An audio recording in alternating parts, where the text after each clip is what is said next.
Good morning, everyone. We are here today for our community spotlight of Mayor Robert Johnson. Mayor Johnson, thank you for your time. We appreciate you doing this, and we are very excited to hear your story. Could you tell us who you are and what you do and how long you have been doing it? Okay, I'm a Smyrna resident, born and raised, right at 226 North Main Street. I graduated from Smyrna High in 1971. We were part of the first class to go to the new high school for first half of the year. So we had a lot of fun doing that.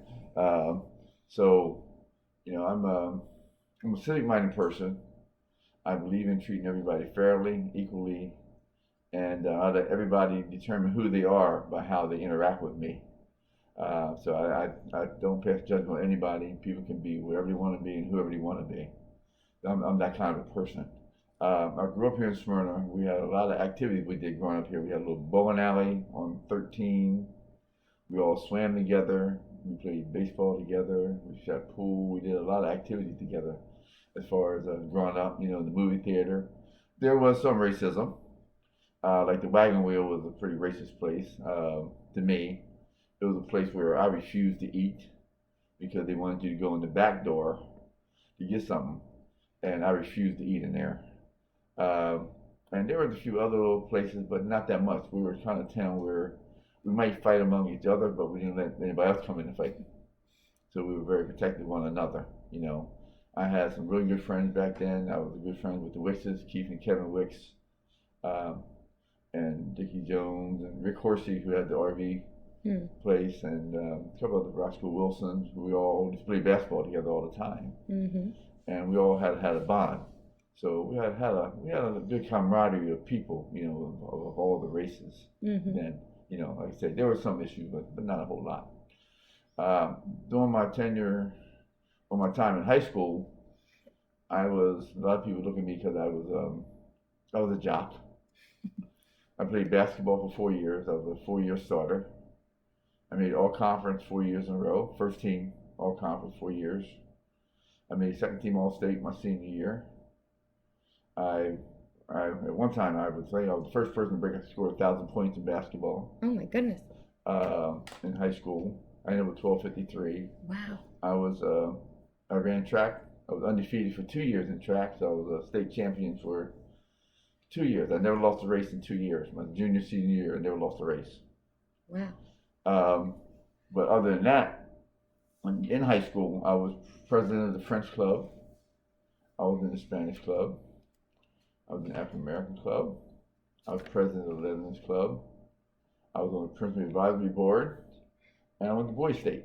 Wow. And I was in honor society. So I was not just a jock. I had a little bit of brains too. Yeah. So I did quite a lot. And I remember Bobby Powell was the other person that went with me. We went to Boys State. So then I ended up going to college. I was recruited to go to, well, they wanted me to come to Temple, LaSalle, Washington College for basketball, but I didn't want to play basketball anymore. So I decided to walk on at Delaware State College and play baseball. Oh wow. So I really enjoyed baseball because we had a really phenomenal baseball team growing up in Smyrna. We really phenomenal, and it was always good. And I was pretty good at this. So I ended up walking on and getting a scholarship. And I played semi-pro baseball for a couple of years. I hurt my arm. I had a trial with Pittsburgh Steelers and San Diego Padres, but I couldn't pitch because I had a minor accident while I was in college. I kind of just messed up my arm. So I ended up going to Delaware State where I majored in accounting. It was actually double majors, accounting and business administration. So I graduated from there, and then I ended up taking a job up in Wilmington. Not in my major, the first time out of school, you're very rare to get the job in your major. I was just one of the people who didn't get it. And so I ended up meeting a couple of friends I knew from college, and we started a small business accounting firm. Well, they already had a firm, so I ended up working with them called Poly Magnus. And with Poly Magnus, we also had a track team. So we had a track team that we coached too. And so I left there, I went to Philadelphia where I worked with a gentleman a lot of people may not know called Reverend Leon A. Sullivan, who was pretty much was a good social activist. He started a program called Opportunity and Destination Centers for America, which basically helped people get jobs. It was pretty much geared towards minorities, but anyone who came through the doors could get it. It was a really great program. It was all across the nation, Africa, Virgin Islands, places like that. I never got a chance to go to Virgin Islands, unfortunately. So I worked there for a while. Then I left there while I was a accounting specialist. And then I come to the city of Wilmington, where I became a senior accountant.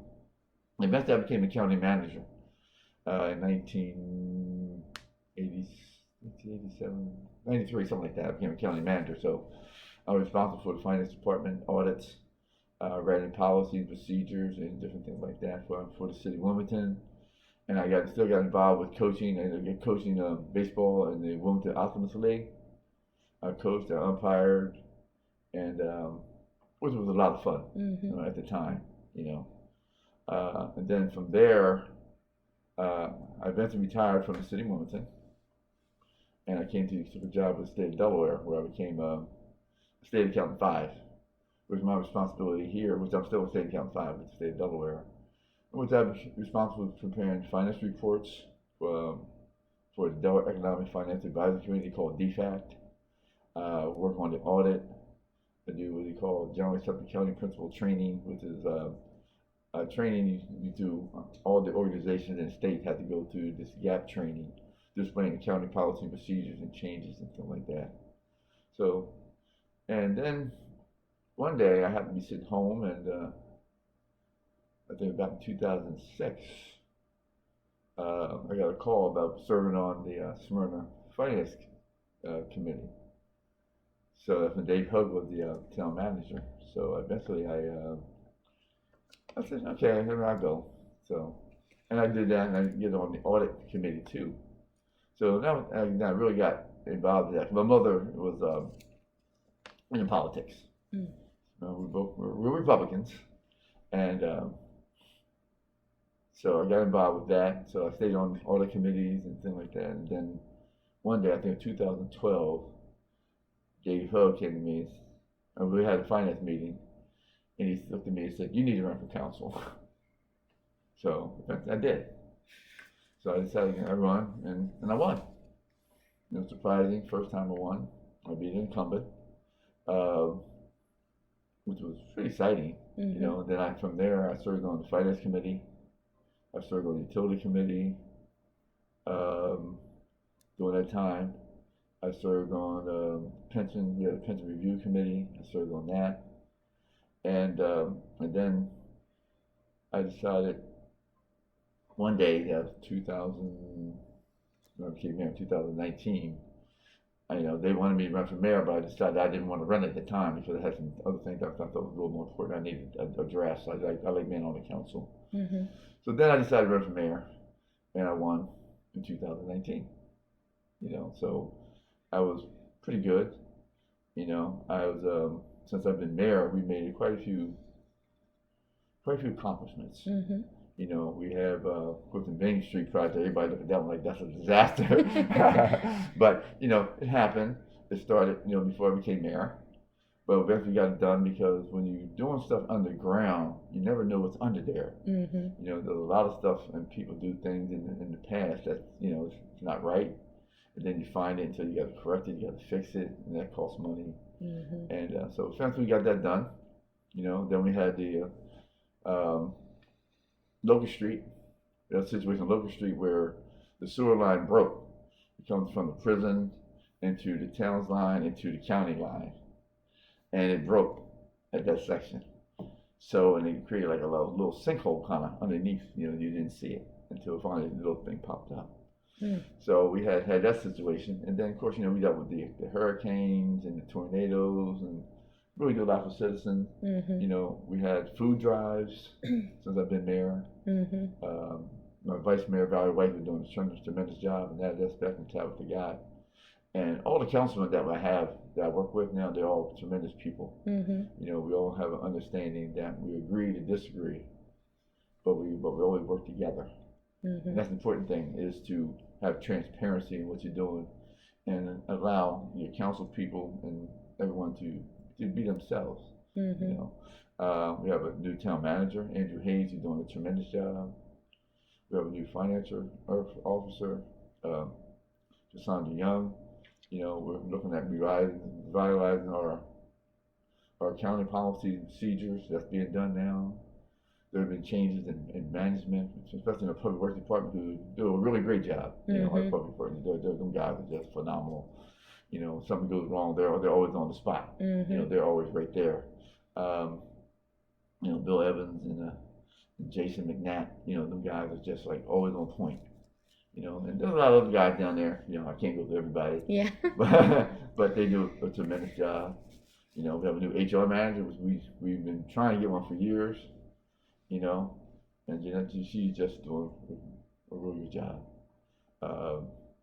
And even the staff have really taken place with Andrew, with the changes that he's doing, and you know, we talk about everything.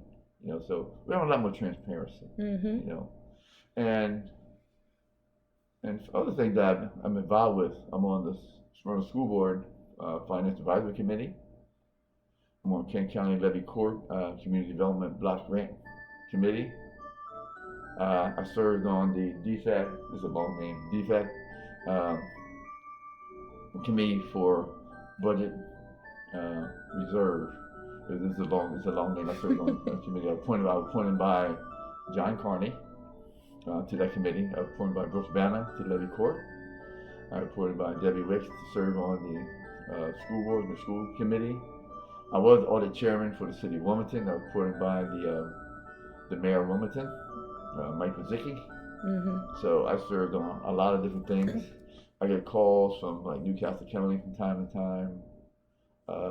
Serve on committees and things like for like hiring people, stuff like that. But I really don't get opportunity because one, I have to take my vacation time, so I don't do that. But you know, I get calls and I serve on a lot of things, you know. And you know, I work with the Boys and Girls Club. And my wife, Charlotte Middleton, you know, she serves on the committee Boys and Girls Club. You know, so most everything I have wouldn't be possible once for her. She's been my rock, you know, so she keeps me straight. You know, sometimes I have a tendency to. but she keeps me focused, you know. So. Yes. Sounds like you're very involved, and we appreciate that. Yeah. You had said that you grew up in Smyrna. Could you talk to us about what that was like a little bit? And you already touched on some of it, but. Yeah, growing up in Smyrna was, we had, I think it was very interesting going to Smyrna. You hear about all this bullying and all that kind of stuff now. The stuff that we dealt with, compared to what the kids do now, would probably be considered criminal. Because we challenge each other. I don't know if it's bullying or the fact that we challenge each other. You know, like if somebody was like overweight, we challenge them to get rid of that weight, especially if you're playing sports. You know, we challenge each other to be better. You know, and we really work with everybody just to try to make you a better person. You know, like we would go swimming in the morning at the Lake Como when it was good. We would ride our bikes, and we would attend churches. That parking lot used to be a basketball court, so we had a basketball court game over there. We all played baseball. At 11 and 12, 12, we all played pot water football pretty much. And we had one thing that we had that the kids don't have now is that at the military academy out there by Clayton, used to be a Catholic home. Used to be the home for boys, and that's where we've had our basketball league. And a lot of those kids would come from New York, Philadelphia, DC, and they were tremendous athletes, 11, 12 years old, you know. And so they provided with a good competition. They actually made us better because how good they were. And some of them eventually going to high school, became friends with some of them, you know, where the little lasses had played softball, and that area used to be a sand pit. So we used to ride our bikes down the sand pit. It was a lot deeper than it is now. It was there. It was deep. It was like 15, 20, maybe 30 feet down. And we used to ride our bikes down there. And we did a lot of biking around, and we had a lot more dances. The Army used to be a place for dances on Friday nights. You know, so it was like once a month, sometime. I think about once a month, we used to go to the Armory, and everybody's house you could go to, and you could party and have a good time. You know, and the parents were strict. You know, if you did something to somebody, you didn't tear anybody's house. You didn't fight. There was no such like the guns they have now. We didn't have to deal with that. You know, if you got in a fight and you got beat, you got beat. You know, if you beat the other person, you beat the other person. Then you turn around and be friends again. You know, so it wasn't somebody going to run out there and go shoot somebody. We didn't do that. Mm-hmm. You know, you had to man up. You know, you're not gonna win every fight, but you know, things happen, and that's one difference that we have growing up here. And like I say, we used to when the water tower used to be behind the fire station. Yeah, we used to climb up there when we were supposed to. You know, we were kind of reckless a lot of times, you know. But we all got together, black and white. You know, we all had a good time. Mm. You know, and we would just hang out sometimes. You know. That's good to hear. Mm-hmm. I know you talked about your committees and everything that you're on, but what are some accomplishments that you are proud of in your life? Okay. Well, most of my accomplishments are that I have two great kids, Robert Jr. and Eva Tayo, my daughter Eva Tayo, and I have 6 grandkids with them. And you know, and get married with my wife. I'm very proud of my wife. I've been married a couple times before. My wife now is a great accomplishment with her kids and everybody. I think one of my accomplishments I'll go back with is I was inducted into the African American Sports Hall of Fame. Wow. For baseball. That was back in 2014. So that was a good moment. Yeah. And some of my teammates for Delaware State College and now are trying to get me information in so I can be inducted into Delaware State College Hall of Fame for baseball. I swam in college. So we actually, myself and my field teammates, we were actually, when they opened up a new pool, they actually put our name on the plaque for the new pool at Delaware State College. So that was a good moment. Yeah. And if you go to Smyrna High School in the gym, you'll see my name on the Wall of Fame, Bobby Johnson, where for my track accomplishments on that. You know, I had a few trophies in the trophy case for. I was an athlete of the year. I was baseball player of the year, track athlete of the year, basketball player of the year. But I think my greatest accomplishment is just my interaction with people and becoming mayor. Mm-hmm. And just the interaction with people, getting people just to believe in me and just to listen and just to help. You know, anytime you can help people and do things for people and people feel confident coming to you, that is a good accomplishment. Mm-hmm. Yes. What is some advice that you could give to our students? Okay. Well, for students, I would say the first thing is you have to learn, and I have to take what I did. You have to learn to live your life as your life. You can't sit there and worry about what your friends are doing. If you worry about what your friends are doing, you're not going to accomplish anything. And if you're dumb enough to take dares, and I'm going to say it just like that, if you're dumb enough to somebody say, I dare you to do that, I dare that to do that, then you deserve to get what you get. You know, because you have to make the determination as to what you want to do with your life and how you want to do it, you know. Because your friends are going to come and they're going to go. So all the people that you meet in your life, and especially in high school, you're only going to have maybe two or three people that you actually can call your friend that's going to be around when you leave. So, you know, you have to sit there and look at who you associate yourself with, you know.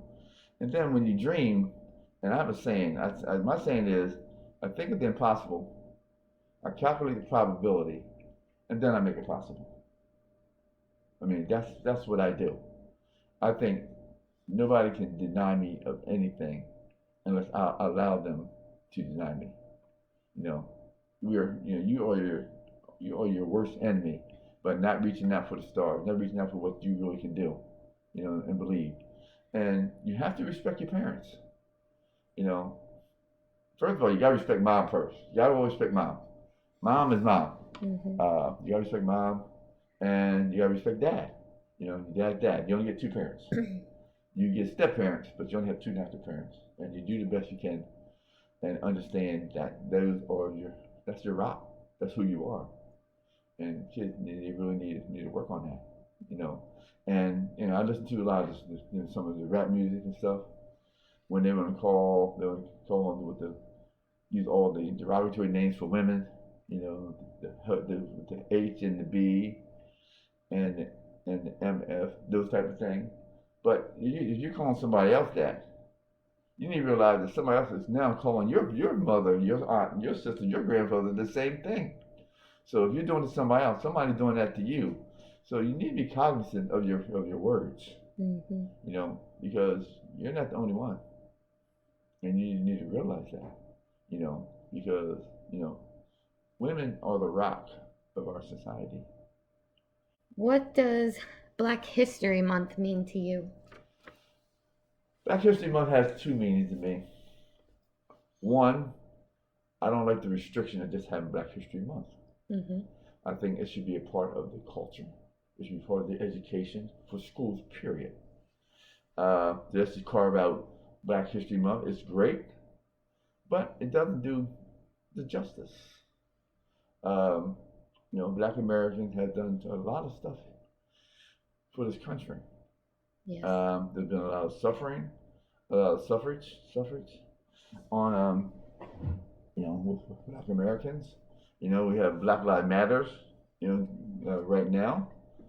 And, a proud moment was when we had the march in Smyrna for Black Lives Matter. It was white and black. And I was proud to be in the forefront of that. But there was a young white lady who was extremely vocal about that. I think, personally, I think they need to get rid of it, personally, and maybe incorporate it into the schools. And, they really need to do that, because I, for one, I don't like watching some of the old slavery movies. I don't like watching Roots. When they Black History come, they put on Roots, they put on that stuff. I don't like watching it. Other people do. I don't. Because it ticks me off. Because when you look at the things that has occurred with the violence towards blacks in America, people always getting off, even though they have videotapes. Like when Black Lives Matter was in Washington D.C., they had the police there waiting, National Guard. But yet when they had this insurrection, there was nobody there. And to be honest, if it was Black Lives Matter, they were shooting them people off the wall like they were flies, climbing the wall like that, But they didn't, So they're gonna pacify us with Black History Month. I look at it as pacification. There need more justification for what goes on, and they need to be truthful about what's really happened with life and in the world. They really just need to be about that. Like when a small business comes, they have a hard time getting all the money that they need for a small business. And even here in Smyrna, we look at most of the businesses here. We have barber shops. We have a couple of beauty parlors. We have a few other small businesses, but nothing really big. If Black History Month, to me, would be great if they would help people become more economically empowered. They should talk about the economics. They don't talk about how Rosewood was destroyed in Florida. There's a black community wiped out because of some white lady said that somebody touched her. So they destroyed the whole town. They don't talk about Tulsa, Oklahoma. In Black history, they don't talk about Tulsa, Oklahoma, which was another, they call that like the Wall Street. Black Wall Street, yes. And how that was bombed and destroyed and all the people killed. So for me, I look at the history of what's going on, But no matter what we do, no matter what struggle we have, it's always been an integrated effort. Black and whites have always worked together, no matter what. And that's the beauty of it. So that's what I'm saying. We need to incorporate our Black history into as a curriculum into the school, not for a specific period of time. Because black and whites always work together. Even to get out of slavery, Harriet Tubman, Frederick Douglass, everybody, it was always an integrated effort to get there.